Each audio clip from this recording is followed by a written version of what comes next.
Alright everybody, so this is the internals of my 416 DSG. It's shooting at about 70 RPS at about 1 joule. And I've incorporated the Aztech parts into it, so I figured I would just break it open and show everybody what's on the inside and give you guys an idea for what you get. So first off, I'll just start with the trigger. So this is it right here. It's a gold trigger. The texture is very nice. Also, the angle can be adjusted so that you can have it bend forward more or go backwards more, however you like your angle to be. And also, I found the trigger spring it comes with to be lighter than the standard trigger spring, so you can feather it a lot more, sort of like how the HPA speed triggers are.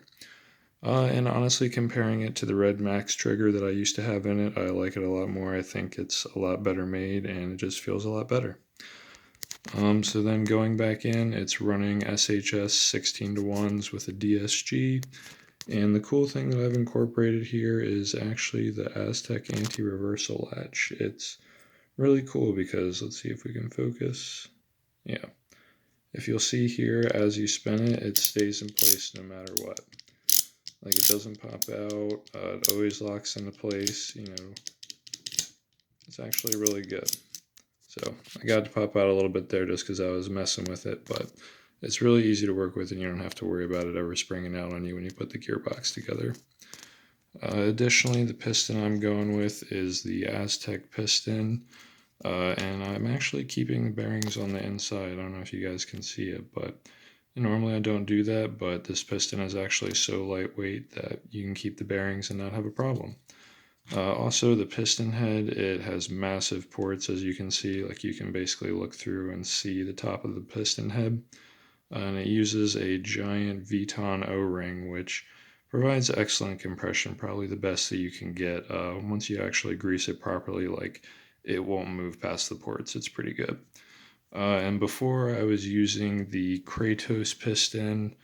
As you can see here, I Swiss cheesed it a bit. I never actually broke it. But there's definitely some wear and tear on it. And honestly, running 70 RPS, you can see there's wear on the teeth, but piston body itself is completely fine. I just use super glue. I know I should use JB Weld, whatever, I don't care.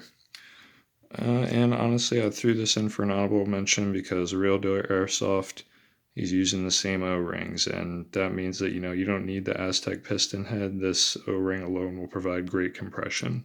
So good job on that. And going back in here, the final component we have from Aztec right now is the Aztec Apache. I know people have been wondering what the best nozzle length for a max hop-up is. I'm not sure, the gearbox might affect it a little bit. This is a RetroArms VFC gearbox, and I found that either the 18.5 or the 18.4 fixed nozzle tends to provide the best compression and allows you to get the best feeding. So I'd say try those two. I'm using maple leaf rubber as well with a Max Hop Up ME Pro, and it seems to feed really well. The one thing I'm going to be switching out is the Gate Titan. I found a lot of issues with the Gate Titans and brushless motors, honestly. Like, you can run them, and a lot of people don't have any problems with them, but I found that sometimes you get like that one or two just locks up for some reason, and especially with the warheads, you can burn them out if you do this too much. So that's something that I really, want to get rid of. And ever since I got the Leviathan in my V3 Arcturus gearbox, it handles the brushless perfectly. So I'll be switching the Gate Titan out for the Leviathan V2 optical. And yeah, just finally, the motor I'm running currently is the Warhead 52K brushless motor. Pulls really, I think probably around like 30 amps or something like that. So it's really efficient for what it's doing. And the backup motor I have is option number one. I know people are always going to say, oh, the option number one burns out, oh, the Warhead's better, but I'm just going to be honest with you guys. Like, I burned out way more Warheads than I have option number ones. Like, as you can see here, these are the supposedly better tabs, and they're already bending, and I've widened out the motor clips, so that shouldn't happen. And the pinions. So the pinion, this one isn't that bad, but as you can see, it still is, like, I had to put a ton of glue on it to get it to actually stay on, whereas option number one, I've had this for over a year now, and yeah, it's worn down a little bit, but at the same time, this thing has never come off. So I kind of go back and forth between which two motors I would run. So this one is definitely more efficient and has better response, but at the same time, there's a lot more issues with it that you have to watch out for. Whereas this one, it's probably about like 46K, so, still gets you around like 60 RPS, something like that. But at the same time, you don't have to worry about, burning it out unless you're like really trying to burn it out. Like it doesn't have all the safety features the Warhead does that, cause it to accidentally fry. So, that being said, it is again a Retro Arms gearbox for VFC, and it's using Umbrella Armory J-cage bearings. And I have a M160 spring with two spacers. And I found that gets me a super consistent 1 joule mark. The spring was an M160, but I cut one coil off and then crimped it down just to make it a little bit smaller to fit in the gearbox.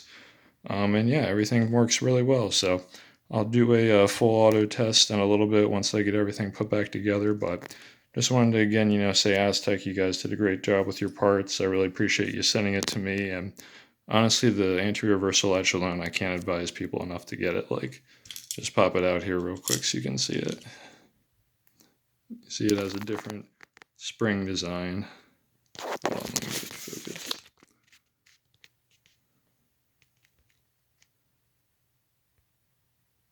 Ah, well. It has a different spring design that basically allows you to just put it in the gearbox and not have to worry about it. See if we can drop it in real quick. Yeah, and it just sits like that. And it actually works really well.